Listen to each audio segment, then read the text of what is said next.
Welcome back to anatomy classes. I am Dr. Rajita. Today we shall learn about appendix and we shall begin the appendix with the case study. Today's case study is about a 17 years old male presented to the physician complaining of right iliac fossa pain for past 24 hours. Pain is sharp stabbing in nature and aggravated by movement and not relieved by anything.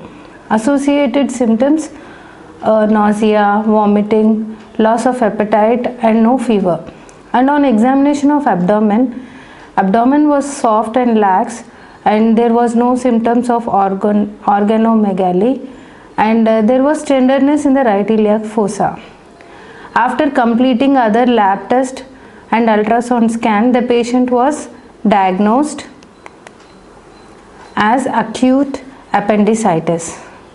Inflammation of appendix is appendicitis and it is a very common clinical condition. So we shall understand the anatomy of appendix. Appendix grows as a outpouching from the cecum as a diverticulum. It is a worm-like diverticulum, so it is called as vermiform appendix. And it is located in the right iliac fossa, arising from the posteromedial side of the cecum and approximately 2 centimeters below the iliocecal junction. The junction between the ilium and cecum is called iliocecal junction. 2 centimeters below the iliocecal junction from posteromedial side of the cecum, we see the appendix. And the site where it attaches to the cecum is called as base of appendix. It continues to form the body and tip of appendix. Though appendix is a part of large intestine, the 3 important features which we see in large intestine are not seen in appendix. The 3 important features are, one is tinea coli. Tinea coli are long, muscular, smooth muscle bands which are present along the ascending colon, transverse colon, descending and sigmoid colon. So tinea coli are absent in appendix, and next important thing is absence of appendices epiploicae. Appendices epiploicae are peritoneal outpouching which contain fat, and these outpouches are absent in the appendix.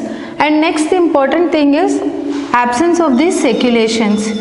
Large intestine is identified by its seculations, sac-like projections, which gives a segmented appearance to large intestine.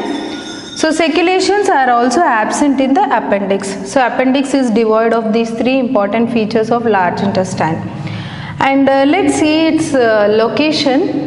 Location of appendix, it is present in the right iliac fossa. The base of appendix is present just below the 2 centimeters below the intersection of transtubercular line and right lateral line.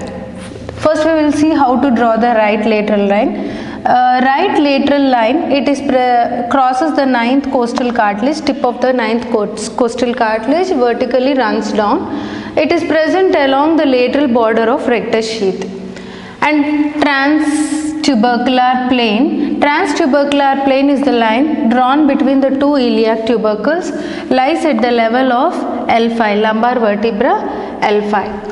So the point of intersection of these 2 lines, just 2 centimeters below the point of intersection, we see the location of base of appendix. Next important surface marking is McBurney's point. McBurney's point is the point of maximum tenderness in appendicitis.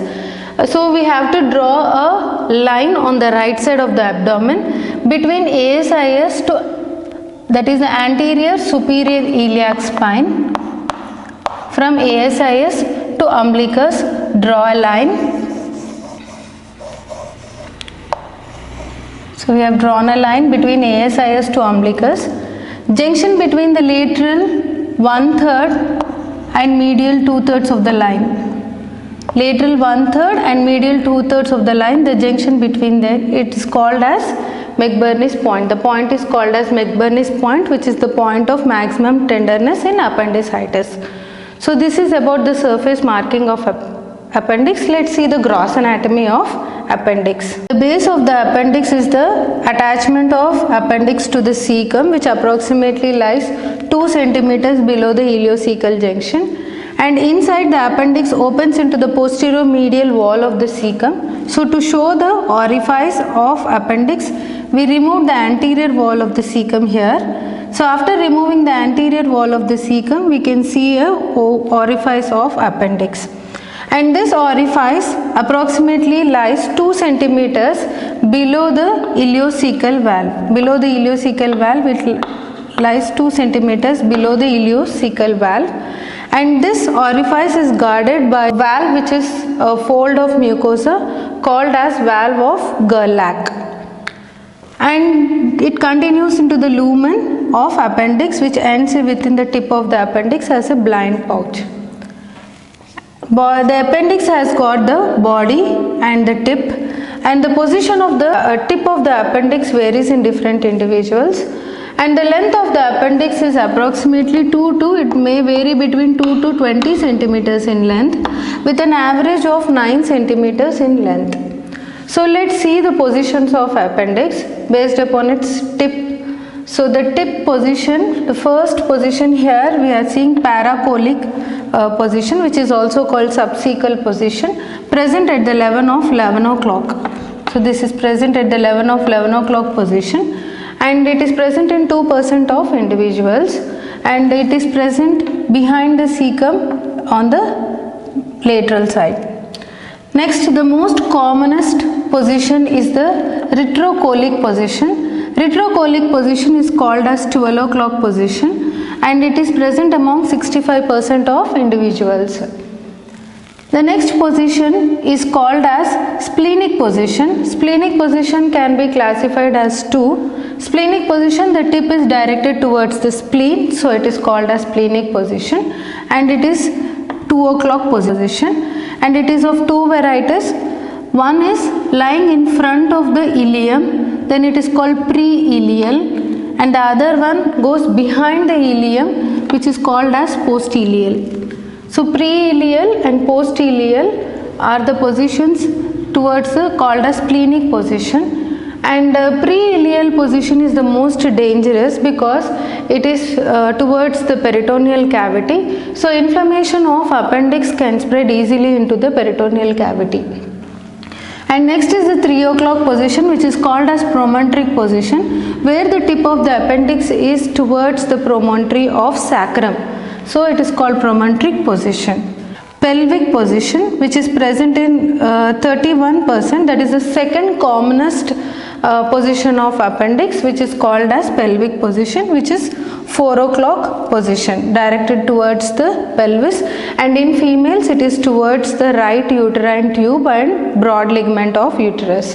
The most rare position is the mid-inguinal position, which is directed downwards, that is called 6 o'clock position, present in 2% of individuals. So these are the different positions which are seen normally in different individuals. And ectopic positioning, ectopic means it is a developmental anomaly where if there is an error in the rotation of the midgut, the appendix, which has to be normally on the right iliac fossa, it will be in the left iliac fossa. So that is one, and the other ectopic positions are within the umbilical region. So these are some of the ectopic positions of appendix. Arterial supply of appendix. Arterial supply are from the branches called ileocolic artery. Ileocolic is a branch of superior mesenteric artery. Superior mesenteric artery is the artery of midgut. So the same superior mesenteric artery gives rise to ileocolic artery. Ileocolic artery gives rise to cecal branches and appendicular branches. Cecal branches are two again, anterior cecal artery and posterior cecal artery. Anterior cecal artery runs anterior to the ileum, and posterior cecal artery runs posterior to the terminal part of ileum. And let's see about the appendicular artery. Appendicular artery also lies posterior to the ileum, terminal part of the ileum, and finally it reaches the appendix by dividing into branches.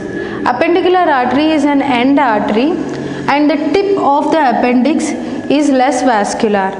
So any inflammation of the appendix, the tip of the appendix may become gangrenous. So that is about the blood supply. Venous drainage, the veins running along veins drains into superior mesenteric vein.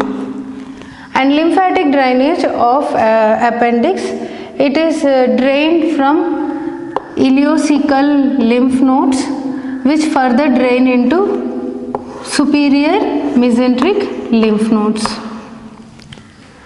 And nerve supply of appendix, it has got sympathetic and parasympathetic supply.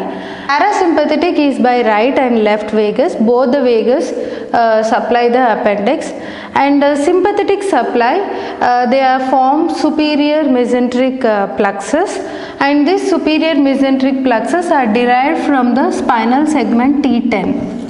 So that is the reason in appendicitis it is often referred, the pain is often referred to the umbilicus, because the umbilicus is also supplied by spinal segment T10. So because of distribution of same dermatome spinal segments, in appendicitis the pain is referred to the umbilicus.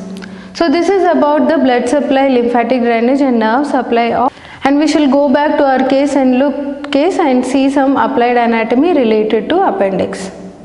We shall see our case again. A 17 years old boy presented to physician complaining of right iliac fossa pain for past 24 hours, which is an acute pain, and patient presented with nausea, vomiting, loss of appetite, and abdomen was soft and lax, and there was no organomegaly, but the tenderness present in right iliac fossa, that is at McBurney's point. So the diagnosis was acute appendicitis, where we can see inflammation of appendix, swollen appendix which red in color.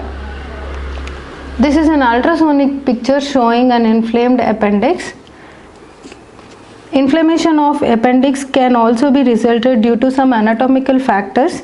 The anatomical factors are the lumen of appendix is quite narrow with a blind end. So any phecolith may obstruct the lumen and precipitate the attack of appendicitis. And it is supplied by an appendicular artery, which is an end artery, and presence of numerous lymphatics in lymphatic follicles in submucosa. So histologically, if we see the appendix, it consists of numerous lymphatics in submucosa, which is also a precipitating factor for appendicitis. Here is the normal appendix, which is a worm-like. It is covered by peritoneum called as mesoappendix. The breadth of the mesoappendix is small when compared to the length of the appendix. So to accommodate within the small mesoappendicular fold, that is small peritoneal fold, the appendix gets coiled by itself, which appears to be a worm-like. That is the reason it is called vermiform appendix. In retrocecal position, if the patient had appendicitis, normal position, the patient may not complain with typical clinical features, but if the patient extends his hip joint, he may complain of pain in the hip joint because the psoas major gets irritated. The psoas major is a muscle present posterior along the posterior abdominal wall, which is a primary flexor of the hip joint. So during extension, the psoas major gets stretched. So when it is stretched, it gets irritated because the appendix is present very near to psoas major. This test is called as psoas test. So psoas test is positive if the patient is having appendicitis and it is in retrocecal position. Thank you. I hope you all like my session. Like, share, subscribe and press the bell button for further notifications.